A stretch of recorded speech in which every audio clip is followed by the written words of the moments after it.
3 নম্বর option আছে প্রয়োজনীয় তথ্য দৈর্ঘ্য 360 থেকে 540 পিক্সেল আর প্রস্থ হচ্ছে 540 থেকে 720 পিক্সেল, সাইজ 30 থেকে 200 কেবি এবং টাইপ হতে হবে জেপিজি অর জেপিইজি। তো এটি করার জন্য আমরা যেটি করব, প্রথমে ফটোশপ ওপেন করব।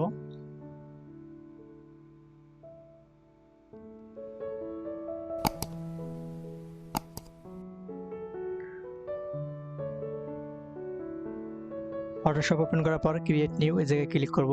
ক্লিক করার পরে আমরা দৈর্ঘ্যের জায়গায় দেব 450 আর হচ্ছে প্রস্থ জায়গায় দেব 630, মাঝামাঝি আমরা দিয়ে দেবো আর রেজলিউশন দেবো 150। দেন আমরা ক্রিয়েট করব আর ব্যাকগ্রাউন্ড আমরা হোয়াইট রাখবো। তো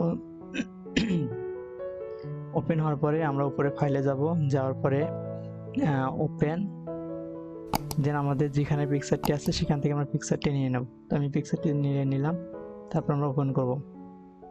ওপেন করার পর এরকম যখন পিকচারটি আসবে তারপরে আমরা এটিকে লক করা আছে আনলক করব।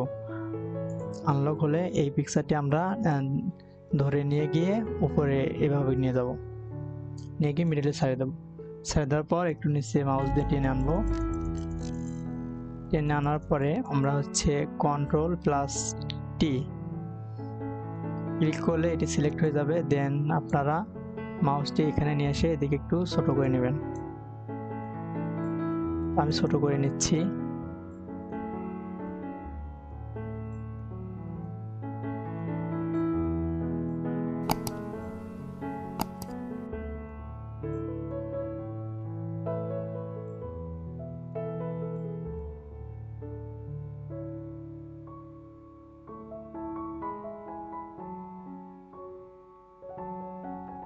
তো ছবি আপনার পছন্দ মতো রিসাইজ করার পরে আপনি এই ওকে বাটনে ক্লিক করবেন, টিক মার্কে।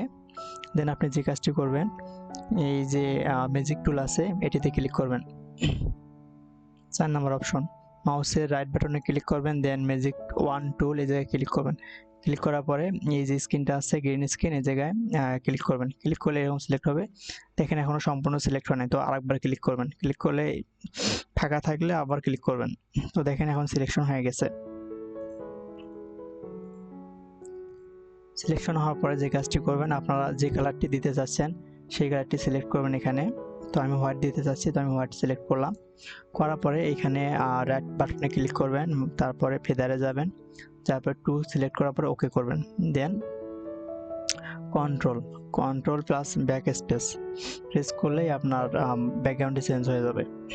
এখন আপনি যে কাজটি করবেন, এখন আপনার ফাইলে যাবেন, ফাইলে যাওয়ার পরে সেভ অ্যাজ, দেন আপনি যে ফোল্ডারে সেভ করে রাখতে চাচ্ছেন সেখানে আপনি সেভ করে রাখবেন এবং নাম দিবেন।